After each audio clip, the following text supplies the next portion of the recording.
যে ভাইয়ের কারণে অনেক কষ্টের কারণে আসলে কি অনেকবার চেষ্টা হয়েছে, আপনারা হয়তো শুনেছেন এই মনে হুজুর বাইরে হয়ে গেছে, অনেকবার কথা বলেছে হুজুর বাইরে হয়ে গেছে, আমি বের হয়ে গেছি।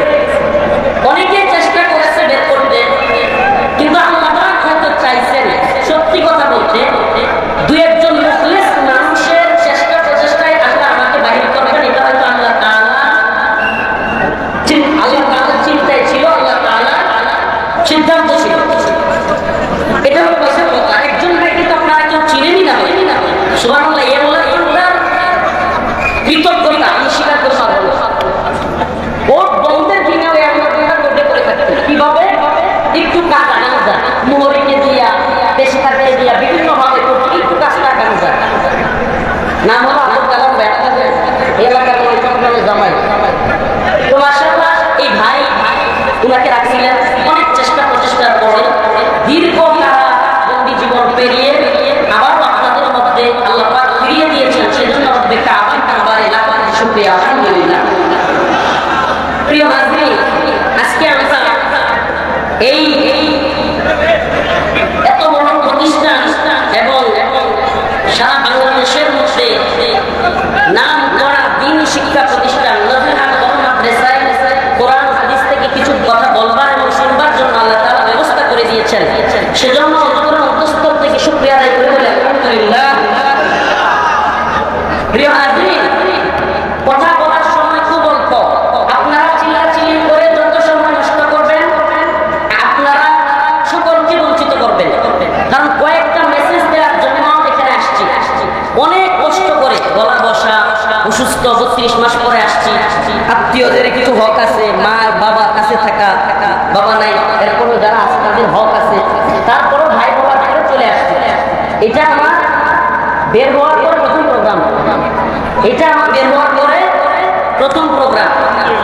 অতএব আপনাদের মধ্যে এসেছি, দয়া করে নিজ থেকে চুপসে না, কেউ কাউকে বলিয়েন না, কারণ মাগরিবের সময় খুবই অল্প, বেশি কথা বলা সম্ভব না।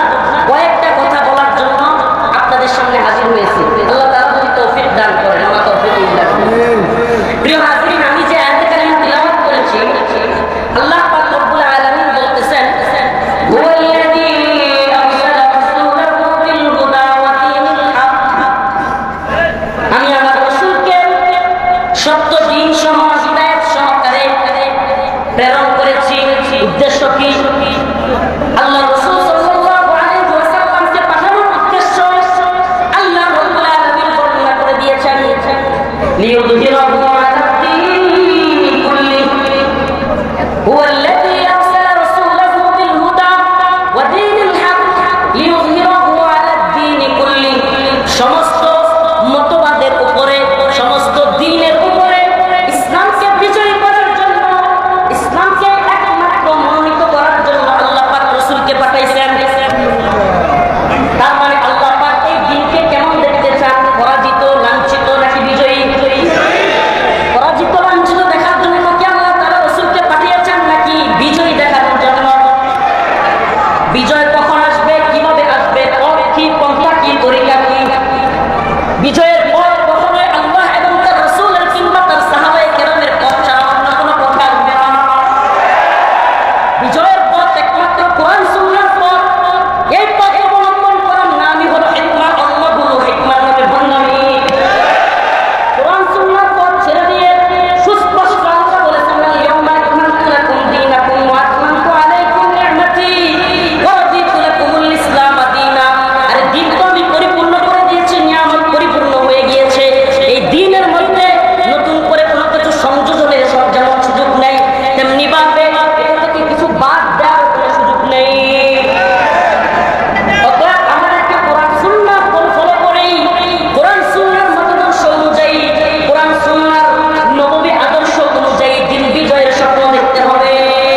এজন্য আমরা বলতে চাই লাব্বাইক ইয়া আকসা, ইয়া আকসা লাব্বাইক।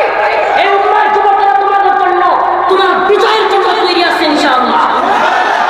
আর আরেকটা কথা আমরা সুস্পষ্ট বলে দিতে চাই, যে দল আমাদেরকে উস্কানি দিয়ে বিভিন্ন কাজে ফেলতে চায়, তাদেরকেও আমরা বলতে চাই, যারা তোমরা আমার ফিলিস্তিনি ভাই বোনদের শহীদ করা হচ্ছে, শত শত হাজার হাজার শহীদ হচ্ছে, তোমরা ক্ষমতার ডুবে, ক্ষমতার লালসায় আমার দেশের দল করো, ইসলামপন্থীদের ভালোবাসা নিয়ে বিশাল বিশাল অবস্থান নাও। তোমরা আজ আমার ফিলিস্তিনি ভাই বোনদের পক্ষে ইসরায়েলের বিরুদ্ধে একটা বিবৃতি দিতে পারো না।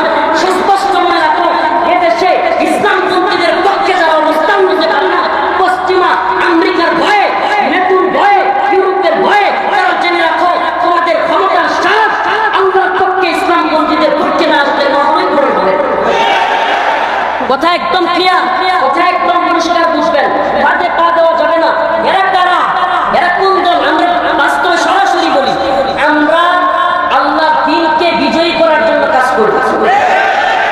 আমরা যেমন চাই না অমুক জালিমরা থাকুক, বর্তমান জালিমরা থাকুক, যেমন চাই না ঠিক তেমনি ভাবে এটাও চাই না আবার যারা আসবে এরাও পশ্চিমের মদদে, ইসরায়েলের মদদে, আমেরিকার মদদে ইসলামের বিরুদ্ধে অবস্থান নিয়ে এই জাতিসংঘ নামের কুফরি সংঘের অধীনে আমাদের এই ভূখণ্ডে সমকামী এজেন্ডা সহ মানবাধিকারের নামে নারীদেরকে, আমাদের মা বোনদেরকে রাস্তায় নামানো সহ বেহায়াপনা ছড়ায় দিবে, আমরা এটাও চাই না।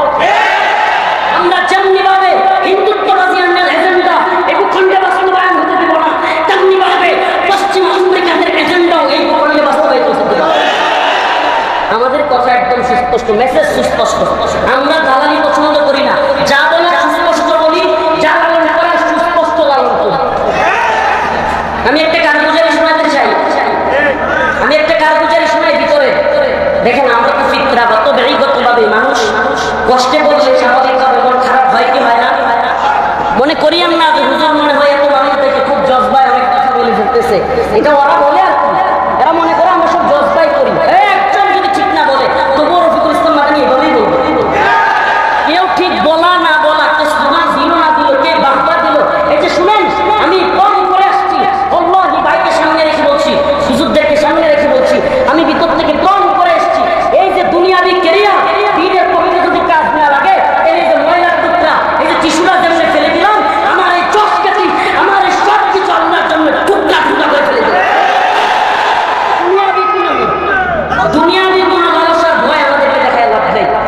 এই যে টিস্যু যেমন ময়লা করে ফেলে দিলাম, আমাদেরকে যদি তোমরা বোঝাও যে কেরিয়ার এই সে, আমাদের কেরিয়ার হলো জান্নাত। ومن زحزح عن النار وأدخل الجنة فقد فاز وما الحياة الدنيا إلا متاع الغرور। আরে সফলতা কি? সফলতা কি গাড়ি বাড়ি চাকরি বাকরি এই নকরি এই যে এতগুলো মিডিয়া? আরে আমরা এটাও জানি, বিশ্বাস করি, মানে কষ্ট নিয়েন না। আপনারা আমাদের সাথে আসেন, ভালোবাসেন। মানুষ প্রত্যাশা করে, মানুষ কি প্রত্যাশা করে? ওলামায়ে কেরাম হকের পথে অটল বিচল থাকুক, ওলামায়ে কেরাম ফেল যখন ভয় না করুক, সবাই তো প্রত্যাশা করে। কিন্তু বাস্তবতা হলো, আফসোসের সাথে বলতে হচ্ছে, সকলে আমরা কি সেই সমস্ত ওলামায়ে কেরাম বন্দী বলে খোঁজখবর নেই? খোঁজখবর নেই? এটা আমাদের নাই না, এটাই আমাদের নাই। আমাদের কি আল্লাহ জিজ্ঞাসা করবেন না? ওয়ালা তুসআলুনা ইয়াওমাইদিন আনিন নাঈম। আল্লাহ বলেন তোমাদের প্রত্যেকটা নিয়ামতের ব্যাপারে তোমরা জিজ্ঞাসিত হবে। হবে না? হবে না?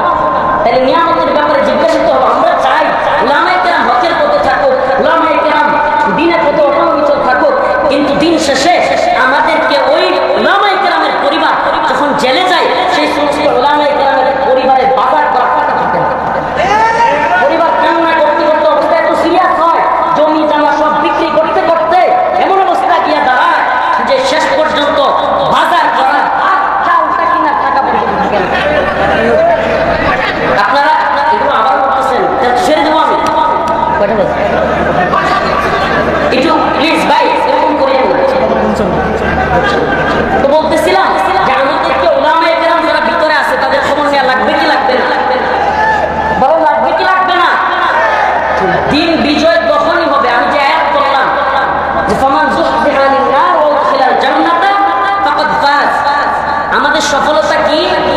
সফলতা দুনিয়ার কেরিয়ার না, টাকা পয়সা না, নারী বাড়ি গাড়ি না। আমাদের সফলতা এই এতদিন সেলফি তোলা না, আমাদের সফলতা হাজার মানুষ বলা না, হাজার মানুষ দোকান দিয়ে আপনি আছেন যেখানে, আমরা আছি সেখানে কেউ নেই। এগুলো আমরা বুঝি, ভালো বুঝি, আলহামদুলিল্লাহ, মনে করি না বুঝি, এগুলো আমরা ভালো রকম বুঝি। এই জন্য এগুলোকে এখন আর গায়ে লাগাই না, আলহামদুলিল্লাহ গায়ে লাগাই না। কে থাকলো কে থাকলো না, এজন্য আমরা কেউ দিনের পক্ষে থাকা ছেড়ে দিব না, দিনের পক্ষে অবস্থান নেওয়া ছেড়ে দিব না। সুস্পষ্ট বলি যে যখন ওই যে বলতেছিলাম যেটা যে ভিতরে থাকলে ভাই যখন আমার মন খারাপ হয়ে যেত, তখন মন খারাপ হয়ে যেত, স্বাভাবিক। দীর্ঘদিন একটা রুমে বন্ধু থাকলে এটা তো ফিতরা বা মাঝে মাঝে মন খারাপ হয়। তখন আমি নিজেকে প্রশ্ন করতাম, এটা খুব সাইলেন্ট হয়ে শুনেন, একটা খুব গুরুত্বপূর্ণ কথা বলতেছি। আমি নিজেকে প্রশ্ন করতাম ব্যক্তিগতভাবে, যখনই আমার মন খারাপ হইতো, আম্মার কথা মনে হইতো বা বাড়ির কথা মনে হইতো, তখন নিজেকে প্রশ্ন করতাম, রফি তুই কি তাহলে দিনের পথে কোনো বিচল থাকবি না? আমি এভাবে প্রশ্ন করতাম নিজেকে, শুয়ে শুয়ে বালিশ থেকে হাতে উঠে ফেলতাম, বলতাম তাহলে তুমি দিনের পথে থাকবা না, এভাবে হক কথা বলবা না, ছেড়ে দিবা সব। যখন মন আওয়াজ দিত না থাকতে হবে, মন কি আওয়াজ দিত আমাকে অটল অবিচল থাকতে হবে, তখন আবার নিজেকে বলতাম তাহলে কান্না করে লাভ কি? আবার তো আশা রাখতে পারে আল্লাহ না করো, আল্লাহ না করো, আল্লাহ না করো। কিন্তু দিনের পথে থাকতে গেলে পরীক্ষার সম্মুখীন হতে হবে কি হবে না? অন্যরা হয়েছেন কি হন নাই? ولنبلونكم بشيء من الخوف والجوع ونقص من الأموال والأنفس والثمرات। আল্লাহ তো বলেই দিয়েছেন নিশ্চয় অবশ্যই অবশ্যই তোমাদেরকে কি করা হবে? পরীক্ষা করা। মিনাল খাউফি ওয়াল জু, ভয় দ্বারা, খাদ্যের অভাবের দ্বারা, জুয়া খোঁজার দ্বারা, দরিদ্রতার দ্বারা, ওয়ানাকসিম মিনাল আমওয়ালি ওয়াল আনফুসি ওয়াত তামারাত, জান মাল ফল ফসল এগুলো ত্যাগ তিতিক্ষা দ্বারা তোমাদেরকে কি করা হবে? পরীক্ষা করা হবে। আর আল্লাহ পাক যদি না চান, আল্লাহ পাক যদি খাস ভাবে মেহেরবানি না করেন, বিশ্বাস করেন ভাই তো ভিতরে কয়েকবার দীর্ঘদিন ছিল, তো আমি ভাইয়ের সামনেই বলতেছি জেলখানায় এমনও বন্দি আমরা দেখেছি 5-7 বছর পরে হুজুর মেন্টালি ডিপ্রেশনও চলে গেছে, এক ধরনের হতাশা কাজ করতে করতে সুস্থ মানুষ, ভদ্র মানুষ সুস্থ থাকলে সালাম দেয়, মুসাফা করে হাতিয়ে নিয়ে আসে, অসুস্থ হলে সেই লোক সবাই মারতেছে, হালত হয়ে গেছে, এমন হালত হয়ে গেছে। তো এই যে আল্লাহ পাক আমাদের অন্তরটাকে ধরে রাখতেন, এটা আমি রফিকুল ইসলাম বা হারুন ইসলাম সাহেবের ক্রেডিট না, এটা আল্লাহ পাক রব্বুল আলামিনের খাস নিয়ামত। বিশ্বাস করেন এটা নিয়ামত। আমি চিন্তা করতাম মাঝে মাঝে যে এই দীর্ঘদিন থেকে দিনের পথে অটল বিচল থাকতে পারি কি পারি না, এটা তো আসলে ভিতরের যে কষ্ট, এটা তো তুলনা করা যায় না। একটা মানুষ দীর্ঘদিন এভাবে পরিবার ছাড়া, আরে পাখি পাখি সেও কাছায় থাকতে চায় না, আর একটা মানুষ তো সর্বোচ্চ স্বাধীন চায়। তো এই জন্য আমাদেরকে দৃঢ় এবং অটল অবিচল থাকতে হবে। থাকতে হবে কি হবে না? কেন থাকতে হবে? আল্লাহ পাক তো কোরআনে জানায় দিয়েছেন, ইন্নাল্লাযীনা ক্বালু রাব্বুনা আল্লাহ ثم استقاموا تتنزل عليهم الملائكة ألا تخافوا ولا تحزنوا وأبشروا بالجنة التي كنتم توعدون إن الذين قالوا ربنا الله যারা বলে আমার রব হলেন আল্লাহ, ثم استقاموا, অতঃপর এই কথার উপর অটল অবিচল থাকে, তাতানাজ্জালু আলাইহিমুল মালাইকা, আল্লাহ পাক তাদের জন্য ফেরেশতা অবতরণ করেন, ফেরেশতা পাঠিয়ে দেন, আর ফেরেশতারা এসে বলতে থাকে আল্লাহ তাখাফু ওয়া লা তাহজানু, তোমাদের কোনো ভয় নাই, তোমাদের কোনো পেরেশানি নাই, ওয়া আবশিরু বিল জান্নাতি আল্লাতী কুনতুম তুআদুন, তোমাদের জন্য রয়েছে জান্নাতের সুসংবাদ। ভাই আমার স্বপ্ন বলে ফেলবো নাকি? গাজীপুর জেলখানায়, গাজীপুর জেলখানায় যখন প্রথম নিয়ে ঢুকায়, আল্লাহ মাফ করো গান শোনানোর জন্য বলতেছিলাম, শুধুমাত্র আপনারা যেন দৃঢ় থাকে, এটা কামরুদারটা এবার জন্য শোনাচ্ছি, মনে পড়ে গেছে যে গাজীপুর জেলখানায়, আমি যখন গাজীপুর জেলখানায় প্রথম আমাকে ঢুকাইছে, জেলা কারাগার কাশিমপুর না, তখন আমাকে কোরআন শরীফ পর্যন্ত দেয় নাই, 2 দিন আমি কোরআন শরীফ পাইছি, কোরআন শরীফ পর্যন্ত দেয় নাই গাজীপুর জেলা কারাগার। এমনকি আপনার কোনো কাগজ একটু একটা কিতাব কিছু দেয়। তো আমি তো বেচাই হয়ে গেছি, কান্না করতেছি। হ্যাঁ, রাত্রিবেলায় ঘুমাইছি, কান্না করতেছি, রাত্রিবেলায় ঘুমাইছি। আমি সুন্দর স্বপ্ন দেখছি। স্বপ্নটা আমি অনেক আগে ভিতরে বলছি, যেটা ব্যাখ্যা কি অনেকে শেখ মামুন সহ অনেকে ব্যাখ্যা করছে। আমি স্বপ্ন দেখলাম আমি যে রুমে শুয়ে আছি এই রুমটা কাশ্মীরে চলে গেছে। কোথায় চলে গেছে? ঠিক আমার একটু কোনায় এক রুমে এক বোন আমাকে বলতেছে, ওটা কাশ্মীরি বোন, সেও ওই জেলখানায় আরেকটা রুমে বন্দি। কাশ্মীরি ওই বোন আমাকে বলতেছে, আখি লা তাহজান ইন্নাল্লাহ মা'না, আখি লা তাহজান, হে আমার ভাই চিন্তা করিও না, ইন্নাল্লাহ মা'না, আল্লাহ আমাদের সাথে আছে। বিশ্বাস করেন আজকে হাকিকত না বলা ঠিক হবে না। বাস্তবতা হলো প্রথম ধরার পরে আমার কাছ থেকে নিয়ে যাওয়ার পরে মানসিকভাবে আমি কিছুটা ভেঙে পড়ছি, মানসিকভাবে কিছুটা দুর্বল হয়ে পড়ছিলাম, কিছুটা কষ্ট লাগতেছিল। এবং এইভাবে নিয়ে যাওয়া মানে মার কাছ থেকে নিয়ে আসা, আম্মা কি অবস্থায় আছে, আমার ভাইটা আমার সাথে জড়িয়ে আছে সে কি অবস্থায় আছে, আমার ভাগিনাকে আমার সাথে নিয়ে আসছে সে কি অবস্থায় আছে, মানে এই পেরেশানিগুলো প্রথম 2 দিন। ওয়াল্লাহি এই স্বপ্ন দেখার পরে যখন দেখলাম কাশ্মীরি এক বোন আমার জেলখানাটা চলে গেছে কাশ্মীরে, আর ওই কোনায় একটা রুম থেকে সে ডেকে ডেকে বলতেছে, আখি লা তাহজান, কোট করতেছে আমার কানে যেন এখনো বাজতেছে, আখি লা তাহজান ইন্নাল্লাহ মা'না, আখি লা তাহজান, এতটুকু শব্দ আমার এখনো পর্যন্ত কানে বাজতেছে। সেদিন থেকে আলহামদুলিল্লাহ, আলহামদুলিল্লাহ, সুম্মা আলহামদুলিল্লাহ, অন্তরের মধ্যে অনেক বেশি প্রশান্তি দেখছি। তো এই জন্য বলবো, দেখুন আমাদের সফলতার জায়গা দুনিয়া না, আমাদের সফলতার মানদণ্ডের জায়গা কোথায় না? আমি যে আয়াত করেছি যে আল্লাহ পাক এই দিনকে বিজয়ী করার জন্য সত্য দিন সহকারে রাসূলকে প্রেরণ করেছেন। তো আমাদেরকে ইস্তিকামতের সাথে থাকতে হবে। কিসের সাথে? ইস্তিকামতের সাথে। আমি একটা সঙ্গীত বলে ইনশাআল্লাহ শেষ করে দিব। একটা সঙ্গীত বলতে চাই। আমি জেলখানায় কারাগারে গিয়ে এটা মুখস্থ করেছি। হ্যাঁ, আমি ভিতরে গিয়ে এটা মুখস্থ করেছি। বলবো নাকি আপনার শোনাবো? আমার যখনই মন খারাপ হইতো, মনে কষ্ট লাগতো, আমি সঙ্গীতটা গাইতাম, অন্তরে স্পিড পাইতাম।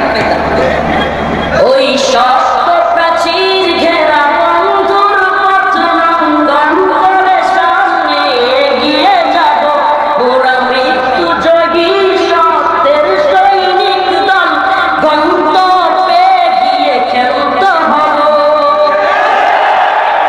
ওই শক্ত প্রাচীর ঘেরা বন্ধুর পথ লঙ্ঘন করে সামনে এগিয়ে যাব, পুরা মৃত্যু জয়ী সত্যের সৈনিক দল, গন্তব্যে গিয়ে খেলতে হব।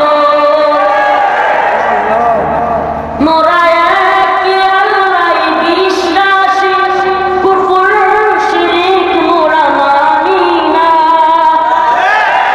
মোরা একে আল্লাহই বিশ্বাসী, কুফর শিরিক মোরা মানি না। আল্লাহর জমিনে তাগুতি হুকুমত ধ্বংস করে মোরা শান্ত হব।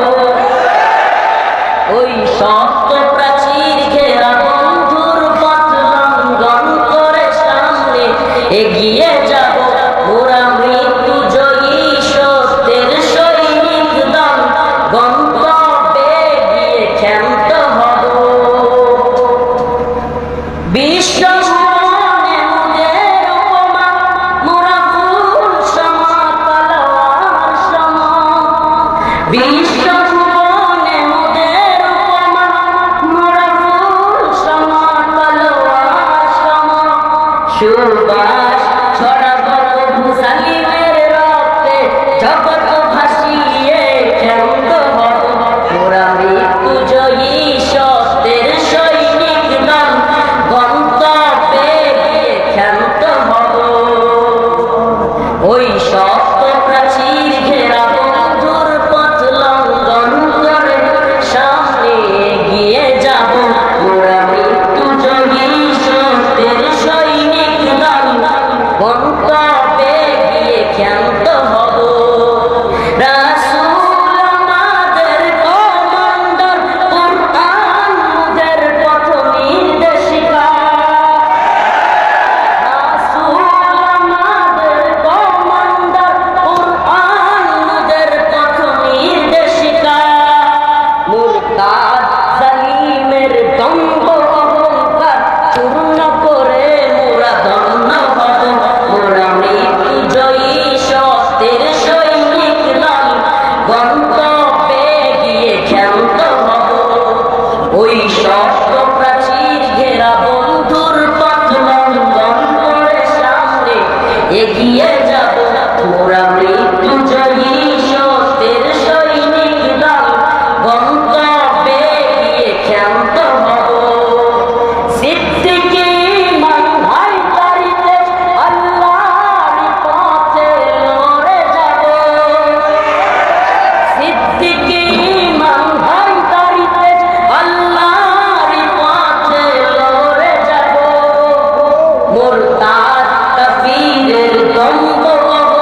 কি বুঝেন?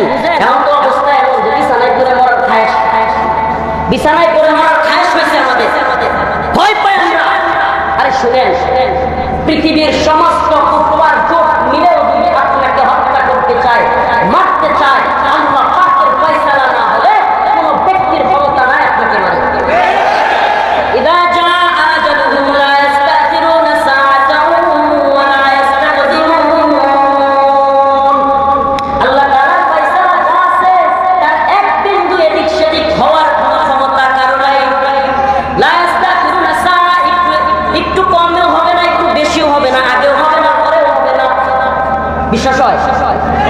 এক নাম বলি আপনাদেরকে, সিরাজ বিন হক্কানি হাফিজাহুল্লাহ, নাকি $50 লক্ষ আল্লাহর দাম ঘোষণা করে যুগের পর যুগ সেই নেটি বাহিনী, আমেরিকান বাহিনী $50 লক্ষ ঘোষণা করে সিরাজউদ্দিন হক্কানির কল্যাণ দাম, ওনাকে কি মারতে পারছে?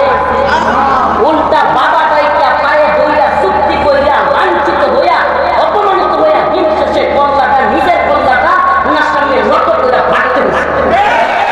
আল্লামা সিরাজউদ্দিন হক্কানি আজকে আফগানের আমাদের বিজয়ী ভূখণ্ডের স্বরাষ্ট্রমন্ত্রী। তাহলে কি বোঝা গেল? কল্লার দাম নির্ধারণ করলে তুমি মারবা কে?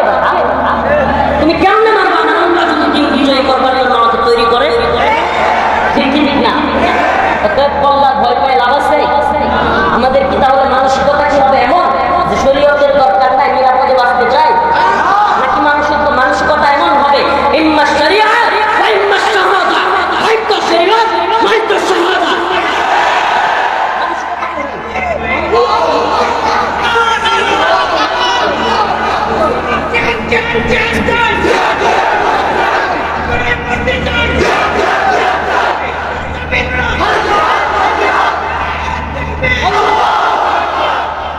আমরা সুস্পষ্ট বলে দিয়েছি আমাদের শাহাদাতের তামান্না আমরা লালন করি। আরে রাসূল যেটা লালন করতেন,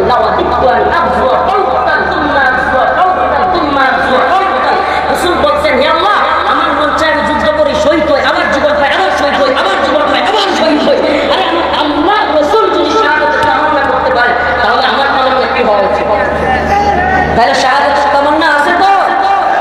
আরে রফিকুল ইসলাম মাদানী শাইখ আবুল সারের লাশ হয়তো ডাস্টবিনে পড়ে থাকতে পারে, কিন্তু আল্লাহ পাক যদি শাহাদাতের মৃত্যু কবুল করে নেন তাহলে লাশ ডাস্টবিনে পড়ে থাকলে আমি ব্যর্থ না সফল।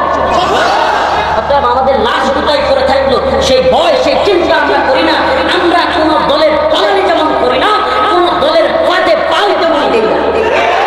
আমরা দিন বিজয়ের স্বপ্ন দেখি, দিন বিজয় হওয়ার আগ পর্যন্ত এই উম্মার সিংহ পুরুষেরা, এই উম্মার শ্রেষ্ঠ সন্তানেরা থামবে না। আমাদের লক্ষ্য কোনো দল এদিকে গিয়া আমেরিকার দালালি করে না, আরেক দল হিন্দুত্ববাদী ভারতের দালালি করে না। আমাদের লক্ষ্য সুস্পষ্ট, আমাদের দিন বিজয় হওয়ার আগে এই লক্ষ্যে আমার সামনে আসা। আমরা যেমনি ভাবে পাকিস্তানের দালালি, পাকিস্তানের পক্ষে রাজাকারি করবার কথা মানি না, তেমনি ভাবে ভারতের চাকুরাও মানি না, তেমনি ভাবে আমেরিকা ইসরায়েলের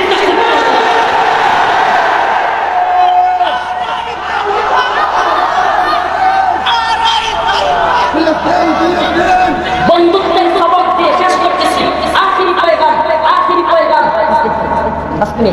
বন্ধুত্বের সবক দিয়ে আমাদেরকে দাস বানাইতে চাইলে মনে রাখতে হবে পাক বাহিনী যেমন শিক্ষা পেয়েছে তোমরাও শিক্ষা পাবে।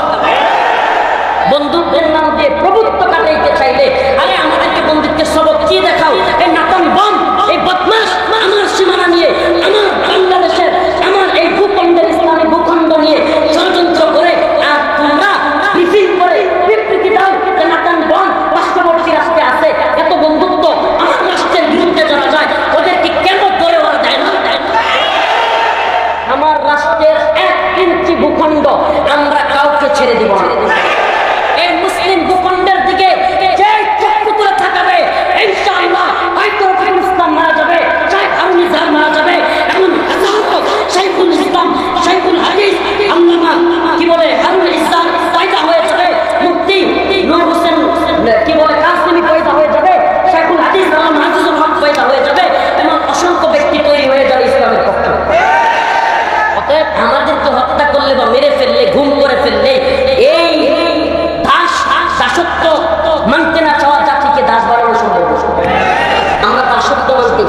আমাদের সাথে সম্পর্ক রাখতে চাও, সম্পর্ক রাখো, বাণিজ্যিক সম্পর্ক, বিভিন্ন সম্পর্ক, এই সম্পর্কের নাম দিয়া আমাদেরকে দাসত্বের শৃঙ্খলা দিয়ে আবদ্ধ করতে চাই।